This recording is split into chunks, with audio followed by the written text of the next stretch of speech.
I'm doing great. How are you doing, Ed? I'm doing very well, thank you. And welcome everyone to Mind Your Creative Business from the Graphic Artists Guild. My name is Ed Shems, or I'm at EdFriendNed, and I just did a really dumb thing. I just did, right before we went on, I did 5 pull-ups. I have a pull-up bar in my office, and now I'm out of breath. So I'm going to let James tell you a little bit about what he does or who he is. All right. Well, hello. My name is James Stowe. I did not just do 5 pull-ups, which is crazy. I am an illustrator and graphic designer. I'm also an arts educator. And one of the things I always love about this event is we have the most cluttered backgrounds, you and I. Usually, in these kind of things, there's a fake background or some kind of thing. But we're just like, this is the way we work and live. We are just surrounded by stuff that inspires us, which is kind of what we're talking about today. That's right. Let's get into that just for a second. I'll tell you why my office kind of looks this way, other than me being a little bit disorganized. The first artist studio I ever saw was from artist Tom Seguros. He was a watercolor painter. He was one of my professors at RISD. Amazing watercolorist. Seguros, Sgouros. And he took us one day to his studio, and it was cluttered with everything. He kept everything as resources and beyond. In fact, that morning he had just found a hubcap, so he brought it to his studio and hung it up on his wall. So I'm not sure why that, but that was kind of what I had in my mind. Like, all right, well, a studio's where you just hold on to everything. You just clutter your office. So that's why I gotta agree with that. It's probably not the smartest thing in the world to do. I know. Every now and then I look around and I'm like, what should I throw? Forget it. So I just want to remind everyone who's listening in, thank you for joining us. We are coming to you on LinkedIn, on YouTube, not Instagram. For some reason, Facebook disconnected on us, and Twitter. Yeah, so we'll get there at some point. We'll fix that. Okay. So welcome. We would love to see your chats. We will see them. So please send them over. Just say hello. We'll have some questions to answer. But what we want to talk about right now is community, the idea of community and what that means, why that's important. And I just lost all my notes, by the way. It was the pull-ups. No, like when you slide to the side on your browser and it just takes you back. Well, that's what I did by mistake. So what one thing we want to talk about never keep notes in a browser. That is your number one. I know, but otherwise I'd be like, and so today I'd like to talk about. I do. Look, I have so many note cards that I keep with me all the time. I don't know what it is. I like to, I'm primarily a digital artist, Right. But I love physical notes that I can hold, scratch off. I like that kind of thing. I do like that too. And I have a few Post-its hanging off my monitor to try to remember certain things. Oh yeah. But then they fall down like a month later and I don't realize it. And then they just end up cluttering up. They get thrown away. Yeah. Well, that shows you that those weren't important notes. Well, let me be clear. Mentioning the disorganization earlier, nothing gets thrown away. Oh, so okay. One of the things we want to talk about is where do you find your inspiration? And also, what are your go-tos for removing creative blocks or just becoming a better and ever-evolving creative? And James and I talked about it, and one of the main things that we came up with was community. Mm-hmm. So what we want to do is we want to impart to you all some ideas of what that might look like and how certain communities might help you. So we have some ideas of that, but James, if it's okay, maybe we'll start with me just kind of sharing a quick slideshow. Sure. You put together a slideshow. I did not. That sounds great. I know. That's really disappointing that you don't have a slideshow. It is. I feel like I have not done my homework. So I've been a member of the Graphic Artists Guild for many, many years. But what I wanted at one point was I wanted to kind of have a crit group that met locally near me. So what I did was I started talking. I had this friend, Lisa Graves, who was just a wonderful illustrator. incredibly talented, and we would meet. And then I said, well, we should actually expand this group so that we have a core group of illustrators who meet, and we could meet at a mall. So for a while, I Did you had say this. meet at a mall? We would meet at a mall. We'd go to the food court. No, not even the food court. We'd go Do to they like not the have spinning room. coffee shops where you are? They can get really busy or Okay. crowded. All right. Coffee shops are typically too crowded. So the mall afforded us plenty of space. We met there slightly early enough so there wasn't a big lunch crowd or even a crowd going through. And we would meet and just kind of show our work. And so here's like one of the shots of us. And we would sit around and we'd look at each other's work. That's Scott Bacall's work. He's over there on the right side. He's an editorial illustrator. And we would look at things, and then Marianne is the one in front on the left. I met her through the guild a long time ago. And we would just show whatever we had. We would show what's on our computer. We'd show physical stuff. We'd show things on our phone, whatever we had available. And then when the pandemic hit, we started meeting via Zoom. Everyone's gotten really busy, so this might be one of the last times we met. I think we met maybe 1 or 2 times later. But everyone's been so busy, and I need to get us all back together again. And then there's also the guild. This is I'm heavily involved in the New England region of the guild, and that's Joe Kandra over on the top left. He's the president. Is that the right? Yeah, president. No. Anyway, He's the rep. Yeah. And then that's Darcy and Emily. We all kind of work on programs together, and it's been an amazing time together.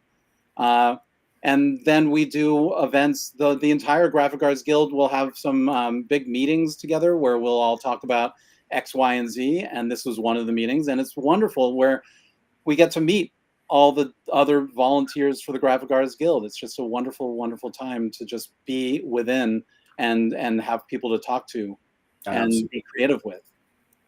And then, sometimes we have smaller events. So this particular one is Show Off and Tell that we do. And it's always a really fun time. We do that every month. It's in the calendar if anyone's interested. There's a link to the calendar top left of this screen. And then if you look back here, you can see Gary Martin right there on the right side. And just a few days ago, I finally met him after 3 years in person. He came to my area, so I got to hang out with him. And it was really nice to meet him. And actually, while we were together, I had a conundrum with one of my comics. And we talked about it, and he helped me fix the panel that was a problem. And one of the most important parts of community, right there. Absolutely. And you also have to be willing to, take input from other people, and you have to be willing to ask for it. A lot of people are too scared to ask for it or too worried that they're imposing. Gary was more than happy to help. I'm always more than happy to help if someone is like, why isn't this working? And Gary really helped me quite a lot. I also met with my friend Janie, who is part of the Caffeinated Illustrators, but I met with her just, I think, a week and a half ago. Wait, I don't think you mentioned the name of your group before now. It's the Caffeinated Illustrators? Yes, because we'd all show up with our own big coffee. That is super good. I like this. So this was like right before her new book came out. So I threw a picture up on my Instagram story about her. And then also like there's different conferences I've gone to, and this one is Icon, the Illustrators Conference. This was the one in Detroit. Just meeting all these wonderful illustrators. Yeah. I don't mean to interrupt, but would you agree with me that when it comes to conferences or conventions or any of those kind of things, it's really about putting yourself out there. If you want to make connections with other creators, make connections with other business contacts, it's really important that you make yourself available. It's not the kind of environment where you're going to find people who might necessarily come to you, especially if you're part of the crowd that's moving through the event. Yeah. I find that usually those kinds of places, they'll have meetups built into the schedule. Yeah, I encourage people to go to those kinds of meetups. Putting a big part of community is getting outside your comfort zone and either finding or creating opportunities for yourself. And usually sometimes, especially if you like work by yourself, you work freelance, that can be a little hard. You're used to working by yourself, being by yourself, listening to your own Yes, right advice. Getting out of that box can be a struggle sometimes, especially since the pandemic. that's right. uh, Catherine here says community is something I was lacking at my last job, which is why I joined the guild. sure. I One of the reasons I joined the guild was the community aspect of it, for that's sure. that's why I joined, because I didn't know what I was doing when I first started, and guild members helped me so much. Oh And yeah. Roger, who's a wonderful illustrator, community means a place to feel like one belongs. Oh my gosh, absolutely. Roger's a regular at besides this event, I host for the guild a weekly community events. It's called Freelance Fandango, Right. and we meet for 2 hours every Sunday, and we just talk everything that is in and about the freelance community. Thank you. You put the link up right I there. happen to have that Uh, little graphic. Roger's a regular there. He actually sketch notes most of the meetings that That's we right. have, which is pretty amazing. I've Roger has been to so many of the events I've been to. I think Mhm. I've seen him once, and maybe his camera turned by accident. Otherwise, I've never seen him before. I've only ever seen his hand drawing. It's so much fun to watch. Do you mind if I would love to give a little history of how that event started, because I think it is important when we're Yeah, talking and about then I'll finish my slideshow after. community. Yeah, yeah, yeah. And then if you would like to do that first, and I will. But Yeah, I why think don't I just finish it? It's real yeah, fast. you I'm go not ahead. much. I don't have much more. So then I also volunteer for MICE, the Mhm. Massachusetts Independent Comics Expo. That's an amazing way to meet other people as staff, and then an amazing way to meet the exhibitors, and an amazing way to meet all these well-known authors and artists. And I can name the people on the stage right here, but that would be like me name dropping. So and this is me driving them to the event last year, just hanging out in the car. I can ask any questions I want because they're stuck in the car with me. So um you're saying rideshare is an important. right, share, yeah. But it's nice to be around creative people because you True. see things that you wouldn't have thought of before, that are absolutely hysterical, like Correct. this drawing of a banana. I've got to ask you about this slide. What is going on? Some artists decided to put a drawing of a banana peel on the floor as one of those gag jokes, and I thought Sure, it was sure. absolutely hysterical. So now back to you. I would love to hear how Freelance Fandango began. Um, well, it's interesting because for most of my career, I worked in an art department for one company or another. And about 10 years ago, I was turning 40, and I was like, I've never worked for myself. I always wanted to try to work for myself. So I walked away from a creative director position where I was responsible for 8 other artists, and I went freelance, and it was just me sitting on a couch by myself, and I found that I absolutely missed all that interaction, all that like creative conversations that happen naturally in an art department or in an art firm, something along those lines. Right. And so I realized that I just probably couldn't do it by myself. Like I'd been so conditioned to do that I put up a little flyer, reached out to some of the local freelance professionals I knew in my area. And I was just like, we're going to get together once a week just to talk freelance and kind of hang out and be able to share information.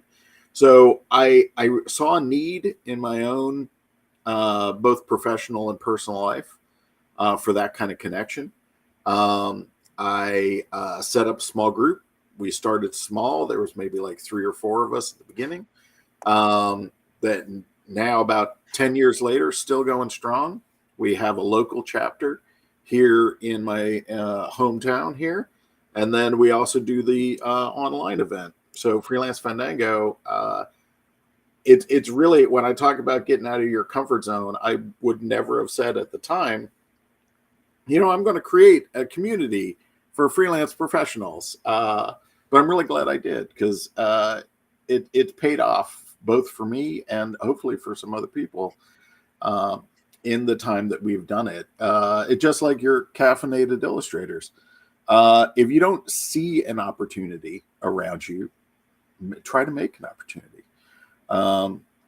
Because the worst thing that's going to happen is that nobody's going to show up, and then you realize that you don't have to do that anymore, and you can go do something else. But there are a lot of opportunities out there. If you are feeling isolated, or you are feeling like you need more creative voices in your life, there's a ton of organizations out there. But I would also focus locally. There are definitely going to be local groups. I have one professional friend who swears by going to the Chamber of Commerce as a good way to not only network with other professionals, but to occasionally get work. And then also, speaking of other work, local business partners are a great way to reach out to the community too, and make connections. So thinking outside the box, I think, is equally as important, both in local one-on-one or in-person situations, or online. Online, obviously, there's an amazing amount of opportunity to get into big and small communities. Most social media platforms have small groups that you can join. Discord, I just saw someone in chat mention Discord. Discord's a great way to connect.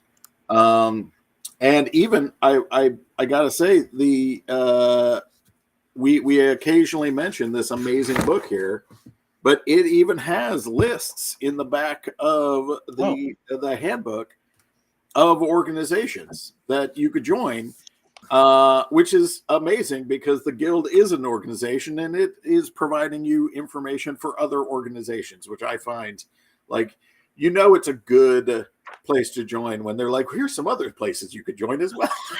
What page?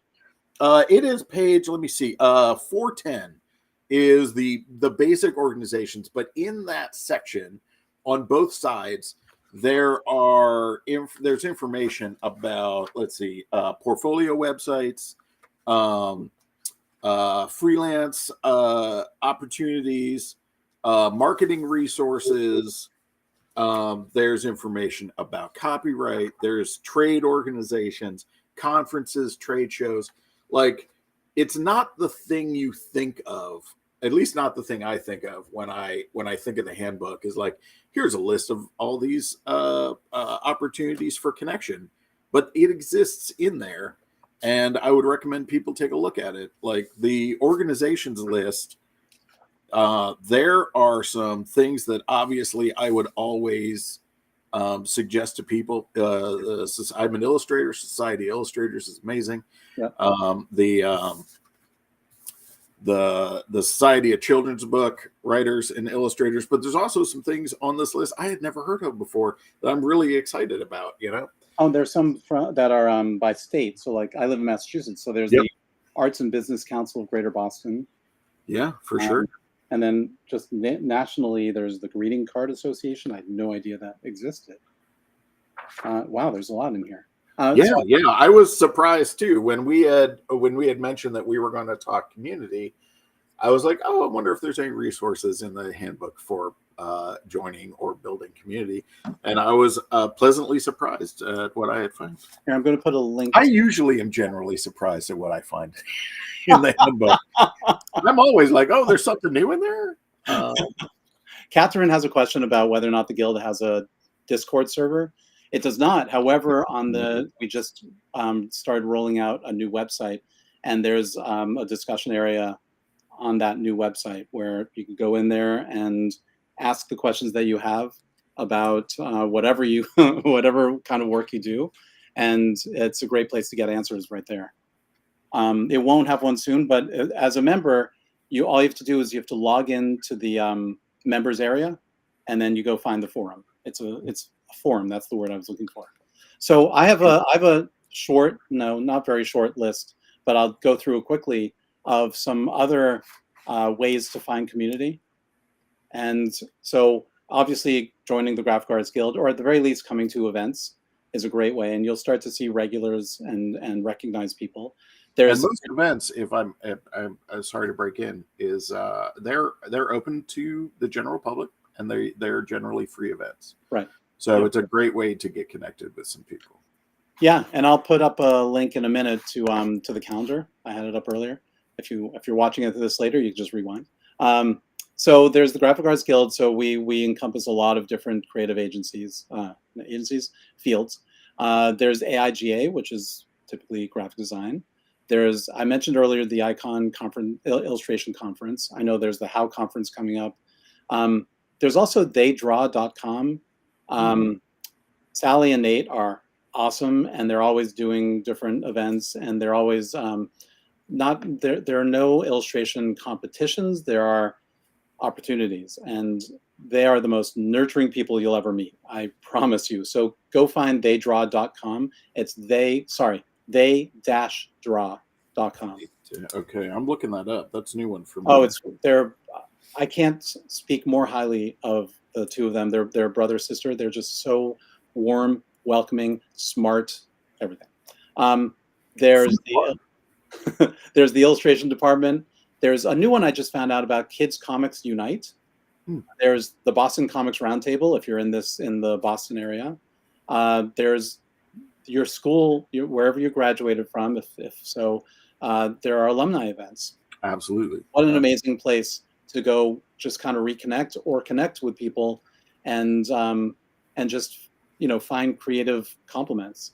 You can be a regular at a gallery, especially when there are shows, and there's a bonus to that: cheese and wine. Any creative online event, you'll notice regulars, like I mentioned earlier about the Guild. You'll notice regulars that you can connect with.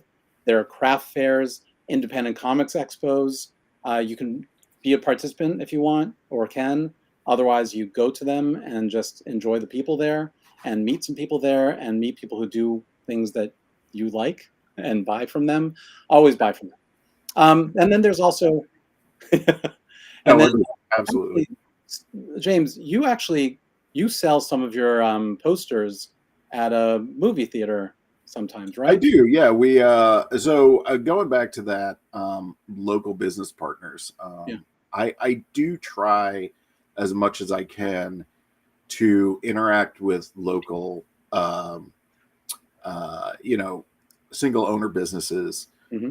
I find that you can get a lot of opportunities, especially to connect with your local community that way. They do like a midnight movie at the local second run theater that they do it every 2 weeks. So some illustrators and I have gotten together with that theater, and we produce like poster prints, limited edition poster prints for those midnight movies, so that people who can come to the movie and make it a thing have started collecting these posters. So it's just where I live, Tacoma, Washington, there's a really amazing, very active, I don't want to call it guerrilla art, but public art community, in that they create art that they put in and around the town. I can think of at least 5 or 6 different community events that happen on a regular basis, where they're just beautifying the city, and tapping into that creativity, I think, is important. And you might not know in your community when things like that happen, but if there is if your city has an arts council, recommend connecting to that arts council. They will probably always have information about events that are going on in and around your area. Mm-hmm. And just connecting with other artists. I can't stress enough how important it is to connect with other artists and designers. Connecting to other creative people, for me, is absolutely essential to my own creativity. Yeah. We kind of started this conversation with what inspires you, right? And we immediately segued that into community, but it is the reason probably why that is because inspiration doesn't come in a vacuum. Like being able to talk about and share work with other creative people who know what you are doing, know what they are doing, and having people that you trust, their artistic eye, it is so important to the craft that I can't stress enough. Finding that community that makes you a better creative is probably one of the most important things you could do. Yeah, exactly. I love that. I love that quote. That's really nice. I couldn't agree more. But another benefit of meeting all those people, of being a part of the community, is that you can also, if you want to look at it from this point of view, you can also get hired by them. Oh, You can get hired by someone who doesn't do what you do. So, for example, I've gotten a number of illustration jobs from graphic designers who belong to the guild because they don't do illustration. They're looking anyway. I've farmed out design work to other members when I've gotten too busy. So it's really nice to have other people around you as well. absolutely. And as Shannon had commented, trust is super important. Finding the people that you value their work, you value their opinion.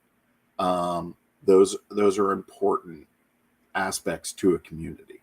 And having a voice in that community is also important. If you feel like you're being shut out or that your opinion isn't mattered, maybe it's not the best community for you. You got to find a place where you really feel like you belong, both creatively and um, uh, just the vibe of the room. That's why I've always loved the guild. I love the vibe. Me too. And if not, you make your own community like we were talking about earlier. Absolutely. I think we both have done that. We both have. And probably why we are talking here online about we have 3 more minutes before we sign off for this month. So I wanted to just jump in and tell you a little bit about what the guild has coming up. For example, today, actually, later today, we have a webinar going on that is about using glaze. It's too late to sign up for it, so I'm just telling you about it. It's learn how to protect your artistic style from AI mimicry with Ben Zhao, who is the professor. I'm going to pull this up real fast. Who is a professor of computer science at the University of Chicago. That's our webinar later today. And then tomorrow, sorry, not tomorrow, next week, we have Linda Secondari, who was on with us last week. She'll be doing last month. Last month. My goodness, time flies. She'll be doing a webinar called Creative Brief Workshop. Set your creative project up for success. You can sign up for it at the website. Go to our event calendar, which we have right there, a link to it, or just go to thegraphicartsguild.org and sign up. But importantly, why is it over there for you? No, I was pointing at the graphic artist. Oh. You had to point at something. I was pointing at something. Sorry. Importantly, join us or join someone and be a part of the community. Be a regular, comment, say hello, be a part of it so that we can all just build our community and find more people like you to kind of be within our professional circle. Yeah. And if I can plug, if you are a freelance creative professional and you want to reach out to other freelance creative professionals, every Sunday, I'm going to say Pacific time because that is my time, at 10 a.m. Pacific. I host a 2-hour-long community event every Sunday, except on federal holidays. I would love to see you there. And then I'm just going to plug Schwab and Tell because that was also born out of a desire to have a critique group. And so we do this once a month, and it's really informal. Just come by, join us. You'll see how informal it is and how comfortable, hopefully, we make it. And it's a really nice time to meet other artists, to see what other people are doing, because that is so important. See what other people are doing and ask questions. It's all it can do is help. And then we'll be back next month for the next mind your creative business. It'll be me and James Stowe over there. Thank you so much, everyone. James, it was really a pleasure as always. As always. Thank you very much, Ed. Take care, everyone. Thanks for joining. Bye-bye. Bye-bye, everybody.